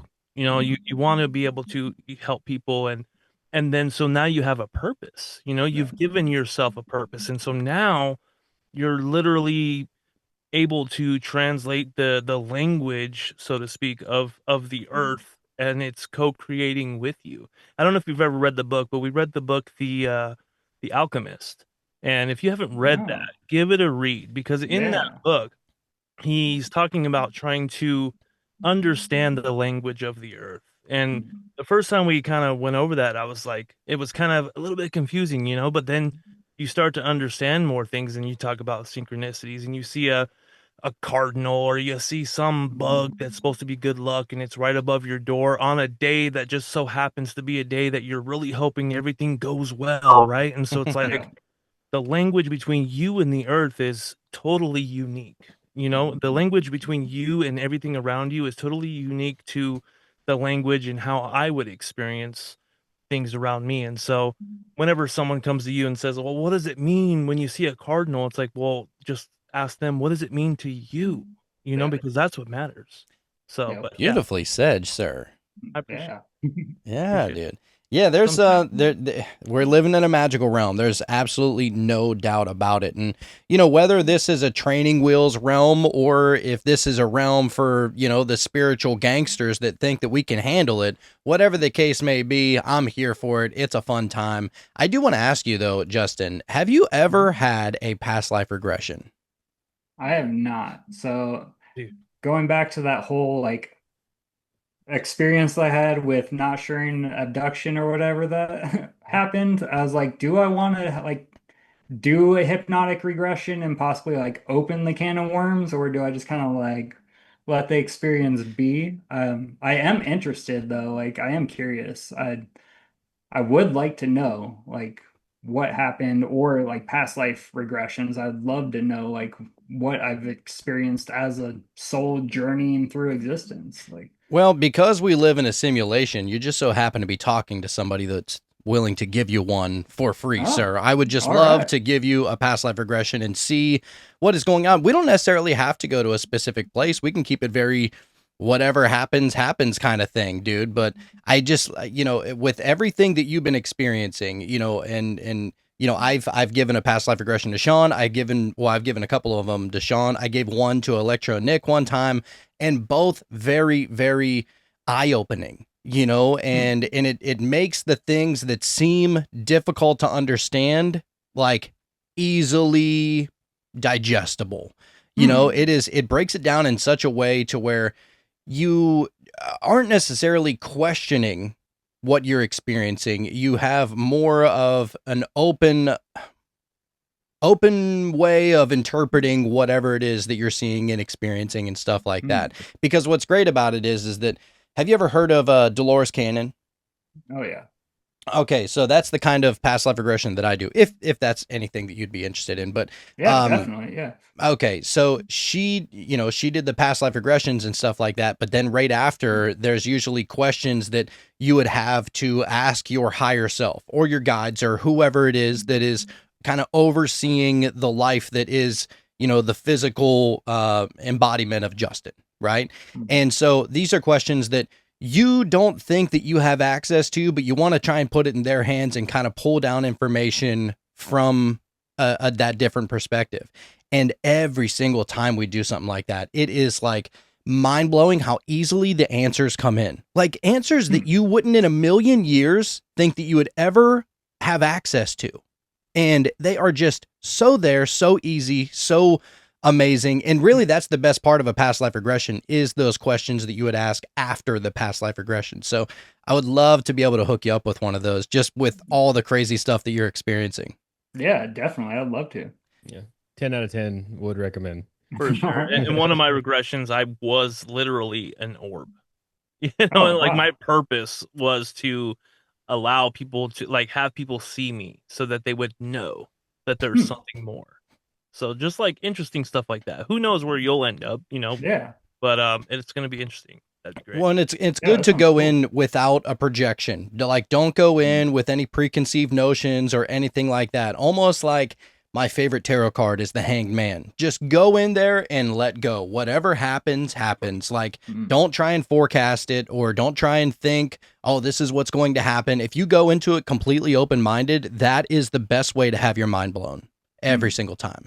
And I've been pushing it off, but I'm getting it set up to where in January, the guy that convinced me to learn past life regressions, his name's John McCluckey. He's out of Australia. He was one of the very first, I think he actually was the very first person I ever interviewed on any podcast ever. And he, because I was so fascinated with the whole idea of and concept of past life regressions and stuff. And I kept on having him on and I was always having these questions and everything. He was like, dude, fucking just do the school. Like, you seem so interested in it. Why don't you just do it? And I was like, all right, I'm going to do it. Say less. If you think that I can do it, I'm going to do it then.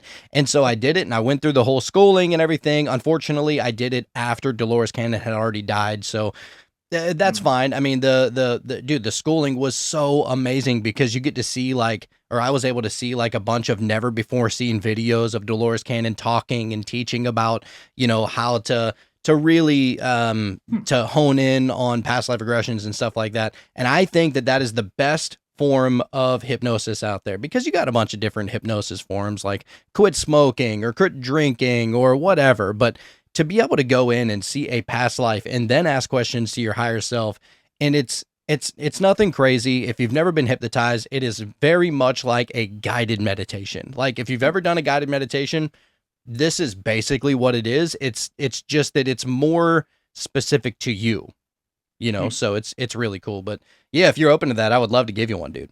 Yeah, for sure. I'm down. Hell yeah, dude. So this is, and I do want to say to everybody else out there that is interested in a past life regression, if you are interested in that, reach out to me at metamystics@yahoo.com. I'm going to start doing the past life regressions probably around mid-January. And I actually have a deal out there to where if anybody wants to have a past life regression and you want the hypnosis regression to be put up on like as an episode, because that's what we would like to start getting back into that again, releasing it as an episode, then I'll give you a discount. And just because I just think that sometimes these things are they're specific to you, and you know, obviously if there's something that you don't want out there or whatever, then you know, we'll edit it out or we won't even have to put it up. It's entirely up to you or and everybody else. But you know, this kind of stuff is just too damn mind-boggling just to hoard to ourselves, you know, like that's my favorite part about it. But yeah, dude. Anyway, I do have, oh, you had mentioned, this is the last question, but you had mentioned something about events. Can you tell us a little bit about these events that you're kind of getting together? Like, how does that all work? Yeah, so it kind of just manifested itself, honestly. So on TikTok, I was in communication with someone who was in Colorado, and they were talking about inviting me out to their ranch to like skywatch. And so we were talking for a while, and then we kind of just like stopped messaging. And then like a year later, they messaged me again, and they're like, "Hey, would you be interested in doing an event out at their ranch?" And they live out in Nunn, Colorado. It's about 45 minutes from where I'm at in Loveland, and it's out in the middle of nowhere. Like they have an 88-acre like farm ranch, so it's just completely wide open. Um, there's no like hardly any light pollution, anything like that. Mhm. And I was like, yeah, I'm definitely down. So I didn't have to like book an event or anything. She's like, okay, we'll do it this date at this time. I was like, cool. I just got to show up. So that was how my first event happened. And um, so the first one we had, the weather was so terrible. Like it was thunderstorms. We set up, tried to do a meditation outside. The wind actually blew my camera over on my tripod, and like we had to seek shelter, and it was raining. And then the skies finally cleared up, I think at 10 p.m. And that's when I was able to like record that like flash of like once you see it, you're forever changed. And like I've recorded a huge like shooting star that streaked through the middle of the frame and all kinds of other orbs.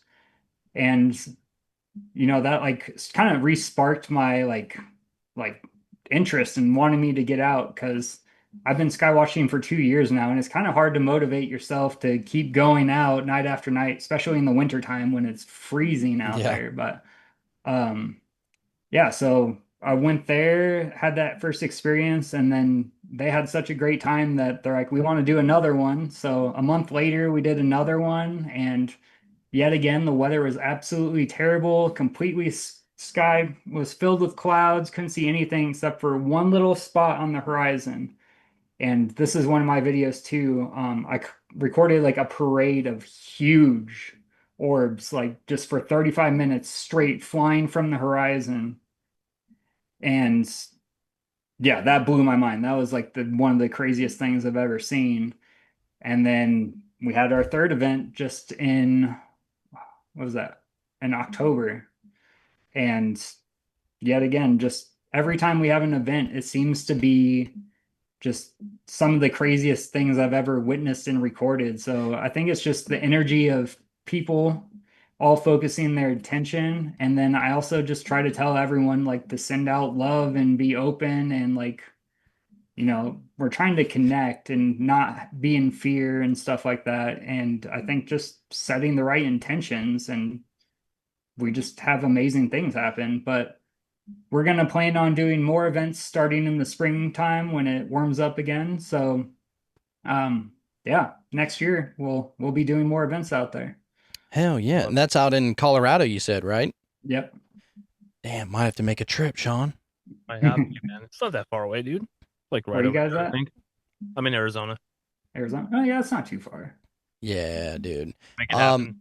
So whenever you're talking about like you're able to see these things in basically overcast kind of sky, but then there's usually some kind of open area, and you're able to see like some kind of parade of activity that is going on. Is that visible to the naked eye, or is it mainly through the camera?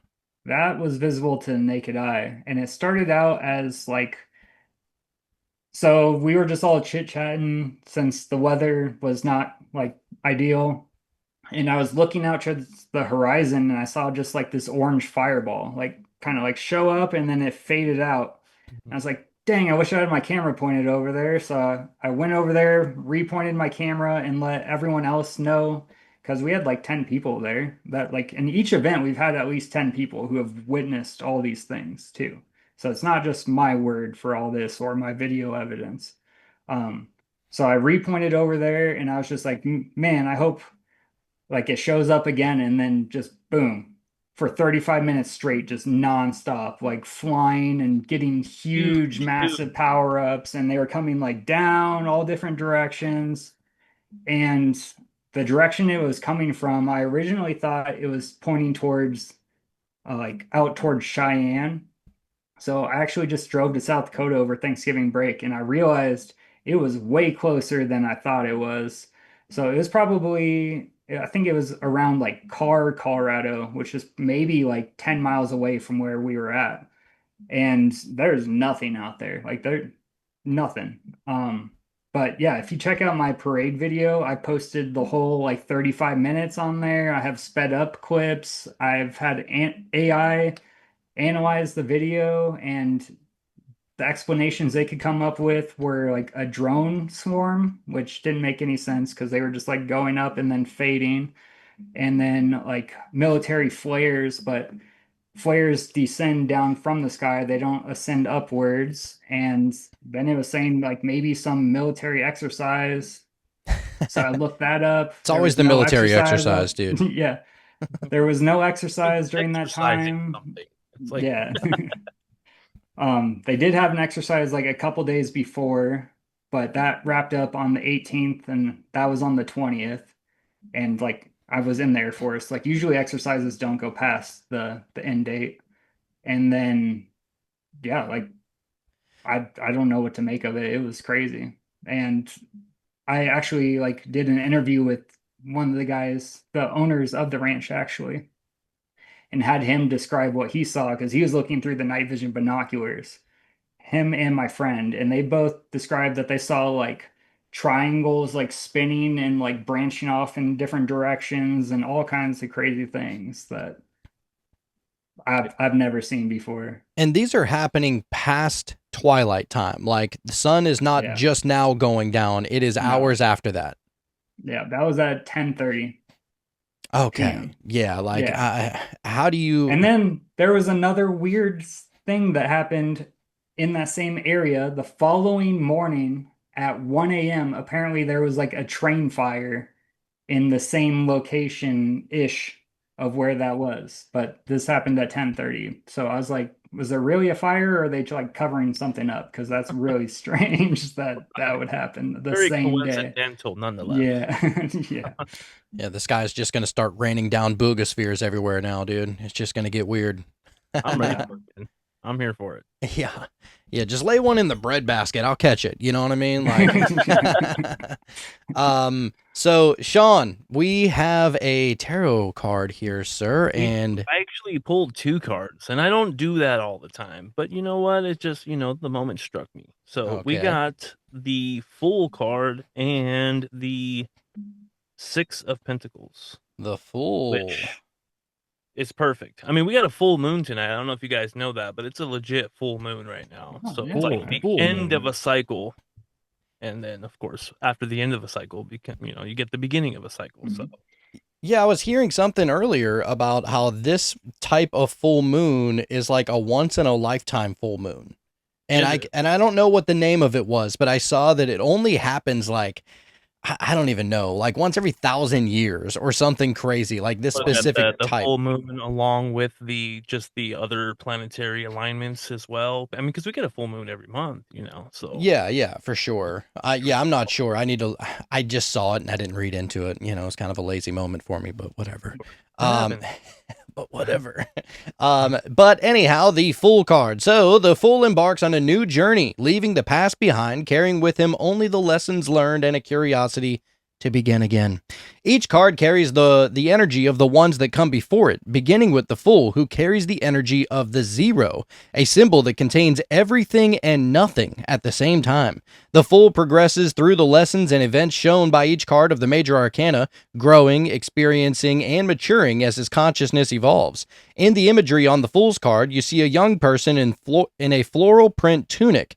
The Fool looks to the bright yellow sky with the sun to his back and blissfully unaware that he is about to walk off of a cliff. Carrying only a bindle and a white rose, he is innocent and free of life's burdens. He's ready to take on whatever may come his way with his arms outstretched, suggesting openness to new possibilities without fear of failure. A small dog prances alongside the Fool, attempting to alert him of the dangerous cliff he is headed toward.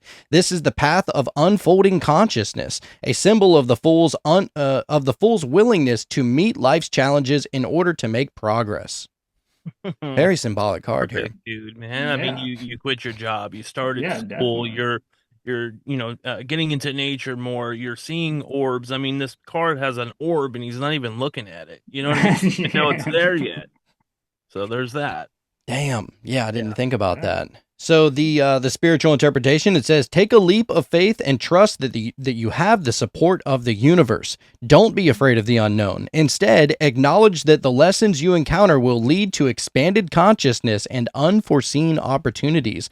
They are a part of your personal and spiritual evolution. One of my favorite cards of all time. Yeah, that's awesome. It's perfect. I mean, going back to the synchronicities that you didn't even know were there. It's like once you have your purpose, and then the universe just kind of starts showing you things because you're looking for them. Yeah. Just shifting your awareness. It's like it's magic in itself. About it. Yeah, well, and that just speaks to that childlike imagination that you were talking about a little bit before. We were talking about how everything's basically black and white and materialistic and just going through the grind every day. And I mean, the Fool don't look at life like that, And what was you said it was the Six of Pentacles? Six of Pentacles. All right. So, and typically we don't read two, but Sean just felt the call there. Felt it. We don't question the message. We just roll with it. So, the Six of Pentacles. Giving and receiving opens the flow of prosperity in your life. Always give what you would like to receive. It says you are met with generosity and even exchange when you draw the Six of Pentacles. In this card, a wealthy man offers coins to people who are kneeling before him. His body position is above theirs, yet he holds a scale in his hand as a reminder that equality is important, as is sharing what you have with those who have less. This card is as much about giving generously as it is about receiving graciously. Altruistic and genuine acts of support are the hallmarks of this card. Receiving graciously. That just reminds me of like what you were saying about whenever you go outside and you're like, look, I'm not expecting anything, but if you would, that'd be pretty sweet, Yeah. Yeah, that's amazing. the spiritual aspect of this card, it says an inheritance or unexpected gift is coming to you, or you are considering donating it to charity or someone in need. Consider passing along items from your closet or home to those in need, since doing so will create space to receive from other sources. Solid. Perfect, Let's man. go. That's a great combination of cards for this episode. Great one for like Christmas time too. Like definitely give out there and like share the wealth. Exactly, dude. Yeah. And the more you bring up your empathy and everything else, like if you can just understand what someone's going through, like put yourself really in their shoes, and then you can almost imagine what that person needs in that moment. Like what level of service or even just a random act of kindness, in passing. Like so many of those little things can go so far, but we get so caught up in our ego and I got to get to work because I'm running late and just the bullshit, stupid shit that we worry about all the time. Like let's slow down, and see the space in between the notes and kind of just be here right now. Be right here. That's it. Right. It's so simple, dude. Right up in It's here, hard. dude. Yeah. That's right. Well, and speaking of receiving graciously, we do want to say thank you so much for coming on the show and sharing your experience here, Justin.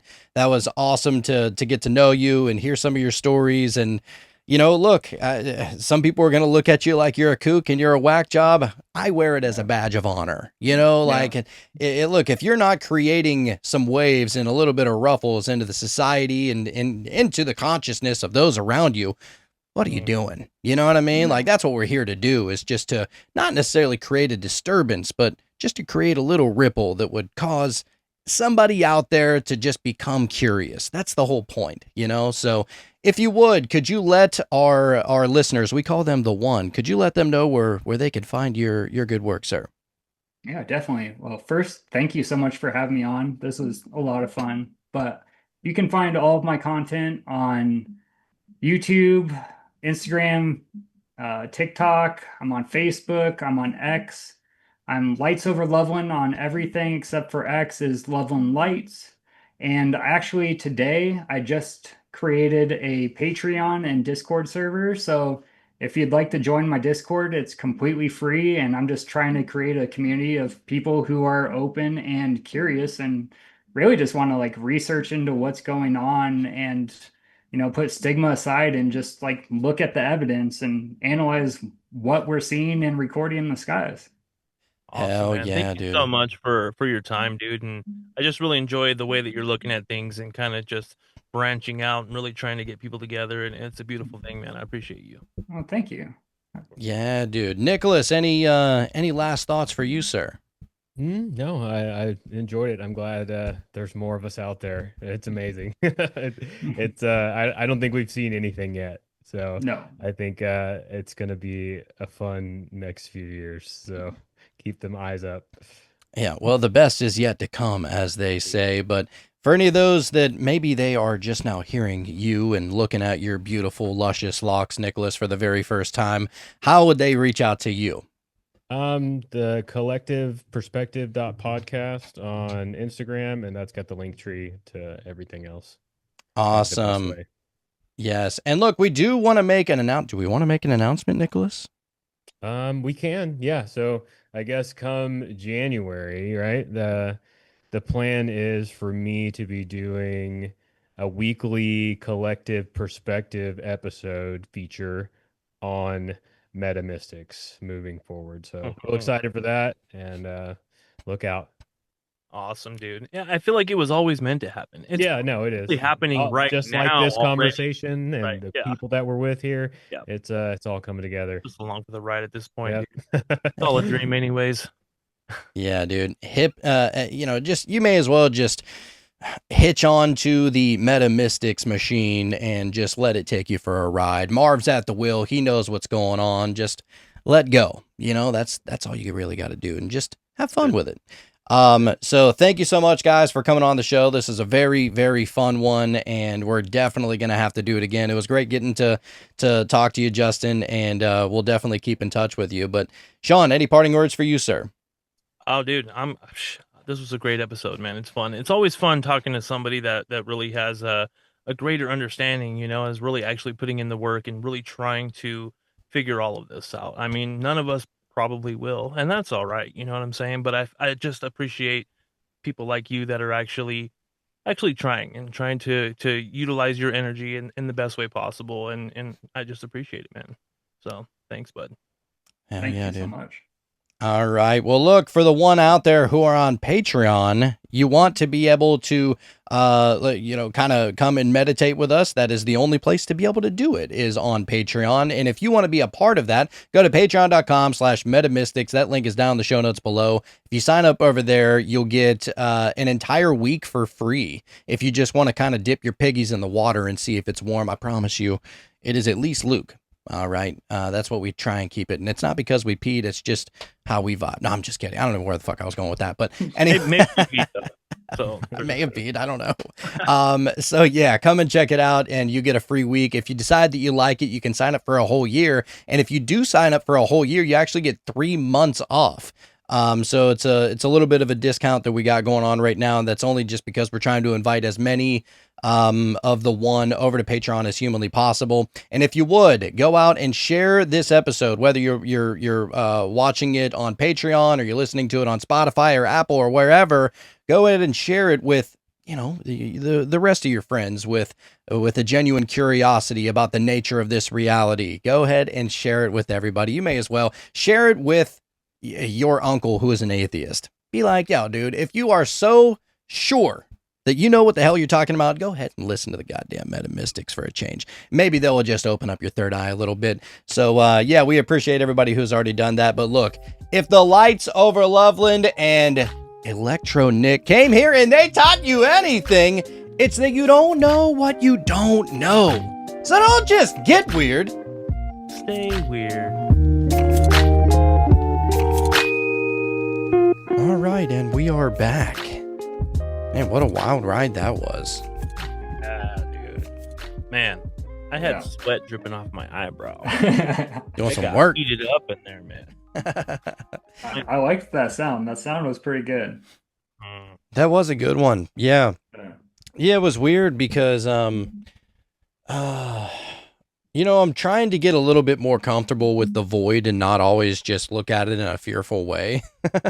But it just made me wonder. So, and I don't know I can't remember if you went into detail about this earlier, but you had said that something had happened was it within a mushroom trip or something like that caused you to have some kind of like block? Didn't you say something along those lines, or am I making that up? Experience, I think, is what that was the out of body experience. That's what it was. The experience gave me the block. Yeah, when I got whatever dragged me across my sheets. That's what set the fear in. It was just like that primal, like, base survival fear too. It's just like you think you're like prepared. Like, that's one of the things for going out of body is like it's the scariest thing ever when it's happening, because you literally feel like you're dying. Like, you're not supposed to be like seeing outside of your body or having these experiences. So like that fear that sets in is just that like basic primal survival fear. But yeah, that sucks. Whenever you just don't have any control over anything, and then it's like something is overtaking you that you are defenseless against. Yeah. Man, that's the worst feeling. Like the reality that you didn't even know was there, and all of a sudden you're just participating in that, and you've never done it before, and you don't have the instruction manual. You've never been, and this is a thing that I've noticed when I feel like I've had it like maybe 2 of those experiences where I don't know if I was out of body, but there was one time, and it was similar to your story as far as like things were different. Like, I was able to be consciously aware, and I was trying to look out the window for some reason, and for whatever reason it was really hard to keep my eyes open. Like, I almost felt like I was looking through one eye, and I looked out the window, but the outside was not the outside of where I was in that time, at least before I went to sleep. And so it's almost like my reality kind of altered a little bit, but I definitely felt like I was consciously experiencing something like an actual place. Definitely. So you having that experience, and the curtains in front of your closet door or whatever it was, different than what you were used to, but yeah, I the thing that I felt in this other experience where I was actually felt like I was kind of floating around inside my own house, and it was definitely my house. Everything was laid out kind of exactly the same way, but I had this weird sense of like some kind of looming dread or something. It was not like I was scared because, I've never done this before, but it was almost like a time was of the essence type of thing. Like, I only had so much time, or I don't know what's going to happen. There's something that I might interact with. Maybe I'm not really sure what it was going through my head, but there was definitely a looming sense of just like, ugh, I don't know, like maybe it's fear. Maybe what I was experiencing was just a level of fear that I've never really experienced before. But I mean, I definitely felt like I was out of body in that experience for sure. Yeah. It's definitely weird. Definitely. Yeah. And yeah, like the fear is the biggest thing. Like when you listen to people who had out of body experiences, like Robert Monroe, like he was literally thought he was dying, went to all like his doctor and like got the full checkup and everything. And I think it's just you have to slowly like overcome that fear.